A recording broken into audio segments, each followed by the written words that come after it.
you ask Merrick Garland that the last 4 years? Did you talk about Epstein? I am reclaiming my the time. last I'm 4 glad you're years? asking about Merrick Garland. You don't get to reclaim because time this when is you don't- bigger than when you can't- Watergate. when I don't answer a question the This way you goes want. over 4 administrations. You don't have to go back to Biden. Let's go back to Obama. Let's go back to George Bush. This cover-up spans decades, and you are responsible for this portion of it. And that's now, where the I want to know, transparent- at what point did the FBI and the DOJ decide that Lex Wexner was not a co-conspirator? Because our Epstein Files Transparency Act requires you, please put it back on the screen, please, to release the internal decision about whether to prosecute him or not, and it's not in the files, and it's not in the files for any of these other men. Time of the gentleman has Which, expired. may she answer? And he's a hypocrite because he voted against the ban that we were talking about on deep fake AI porn. Only 2 people voted against it, and you were one of them. What started as a routine congressional hearing suddenly exploded after Representative Thomas Massie accused Attorney General Pam Bondi and the Department of Justice of covering up key details inside the Jeffrey Epstein files. But once Massie started revealing heavily redacted documents, survivor information, and alleged co-conspirator names hidden from the public, the hearing spiraled into complete chaos, with Bondi visibly frustrated as the confrontation escalated in real time. Behind me, I have 3 documents from the DOJ production that are emblematic of the massive failure of the DOJ to comply with the Epstein Files Transparency Act. To my right is an email that was sent by the victims' lawyers to the DOJ. It was a list of names not to redact, a list of names not to release. What did the DOJ do with this email?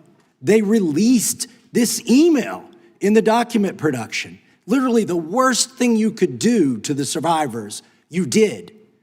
And they're getting phone calls. A lot of these people didn't want to be known. And we know you touched the document because you redacted one name and you redacted the lawyer's name, but you left the survivor's name there. The next document I want to show you, that was in the title, the victims' survivors' names, all right? The title of this one is Child Sex Trafficking, Co-Conspirators. Fully redacted. And by the way, I'm going to unredact them here. Les Wexner is in this.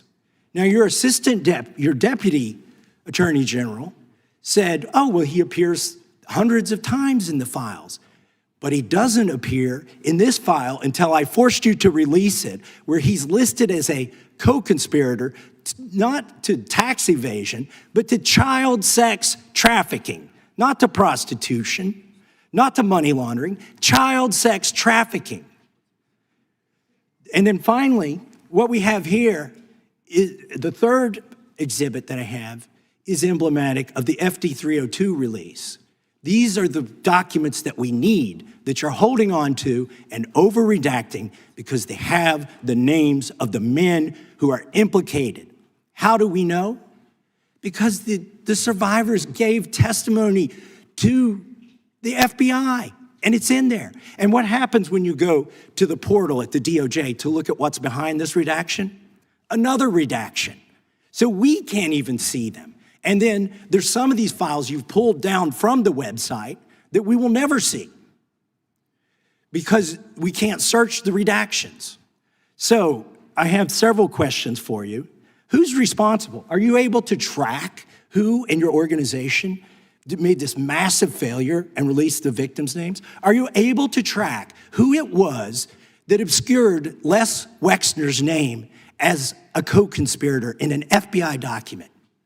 Do you have that kind of accountability? I believe Wexner's name was listed more than 4,000 times. Yeah, I already told you that. This is where he's listed as a co-conspirator. Can I finish my answer? Come on, let me finish my answer. We corrected that within 40 minutes. He was already, you're acting like everybody's trying to cover up Wexner's name. Reclaiming my time. I'm going to answer this question. Reclaiming my time. Mr. Chairman. This isn't how this works. Can I have my time back? Mr. Chairman. The gentlelady can give her answer. The time belongs to the gentleman from Kentucky. All right, I'm reclaiming my time. Can I give my answer? So yes. I'm going to put the language of the bill up on the screen. Chairman, may I give my answer on that?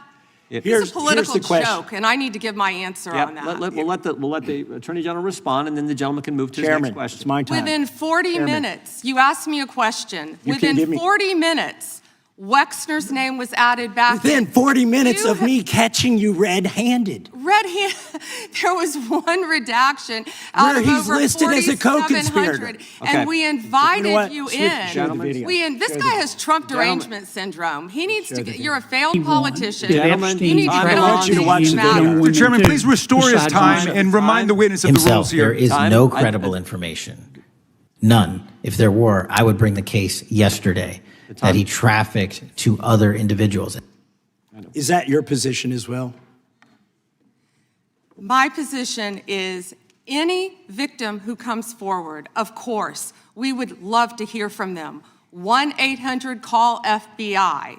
Did you ask Merrick Garland that the last 4 years? Did you talk about Epstein? I am at reclaiming all my the time. last I'm 4 glad you're years? asking about Merrick Garland. You don't get to reclaim because time this when is you don't- bigger than when you can't- Watergate. when I don't answer a question the way you goes want. over 4 administrations. You don't have to go back to Biden. Let's go back to Obama. Let's go back to George Bush.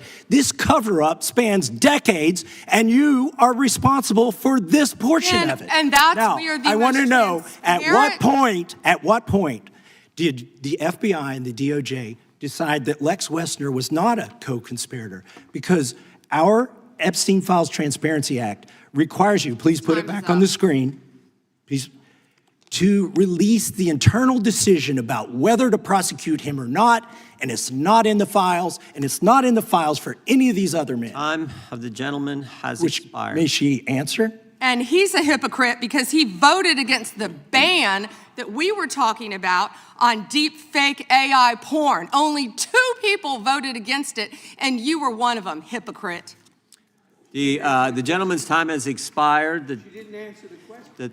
Mr. Yeah, Chairman, I would, order. Mr. Chairman, could she answer the question? Chairman, I was wondering, The gentlelady's allowed, the Attorney General's allowed to respond the way she wants to respond to any member's questions, Republican, Democrat. All right, I have unanimous consent request. Gentleman's recognized for a UC. All right, this is an example. I'm submitting these 302 forms that are entirely redacted, even when you go to look at Without them. objection. I'm submitting a witness statement that implicates Les Wexner. Without objection. I'm submitting an article from the New York Times that the DOJ released nude photos and Without objection. identifiable pictures of the victims. I'm submitting a letter from A.G. Bondi to Kash Patel, imploring him to quit keeping the files when you found out that they were keeping files from you, because Without they're still redacting files that you. Chairman, are we going to Without recess for votes? Yes, we are. I'm submitting for unanimous consent a document of 17 individuals who've resigned because of the Epstein files. Without objection. What started as a routine congressional hearing quickly turned into total chaos after Representative Thomas Massie accused Attorney General Pam Bondi and the Department of Justice of participating in what he described as an Epstein files cover-up.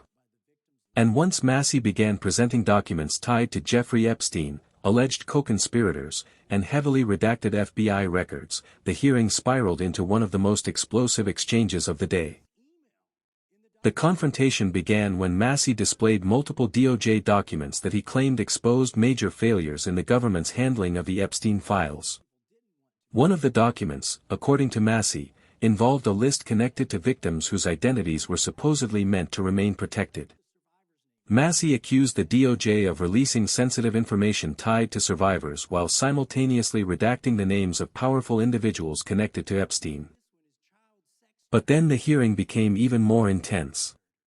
Massie pointed to another document where billionaire Leslie Wexner's name allegedly appeared as a co-conspirator tied to child sex trafficking before being redacted from public release.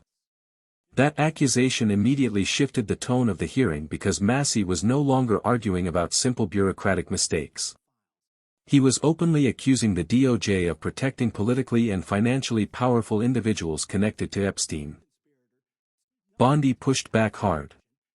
She argued that Wexner's name had appeared thousands of times throughout the files and insisted the redaction issue had been corrected quickly once it was identified. But Massie clearly was not buying that explanation. The exchange quickly devolved into interruptions, accusations, and open frustration as both sides repeatedly fought over speaking time.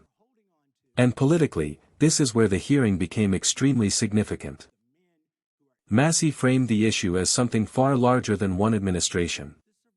He argued the alleged Epstein cover-up stretches across multiple administrations, Republican and Democratic, and claimed the public is still being denied critical information about who was connected to Epstein's trafficking network. At one point, Massie even described the scandal as bigger than Watergate, accusing the DOJ and FBI of continuing to hide key records from the public. Bondi, meanwhile, repeatedly defended the DOJ's actions and denied there was any credible evidence connecting certain individuals to trafficking crimes. But the more the argument escalated, the more chaotic the hearing became. The exchange eventually turned deeply personal after Bondi accused Massie of hypocrisy over unrelated legislation involving AI-generated explicit content. That moment completely shifted the atmosphere inside the hearing room because the discussion moved away from oversight and into direct political combat. But beneath all the chaos, the hearing exposed a much larger issue that continues to fuel public anger surrounding the Epstein case. A growing belief among many Americans that powerful people are protected differently than ordinary citizens. That frustration has only intensified as more documents, witness statements, and heavily redacted files continue surfacing years after Epstein's death. And regardless of where people stand politically, hearings like this show that the Epstein controversy is far from over, and the pressure surrounding the DOJ's handling of the case is only growing stronger.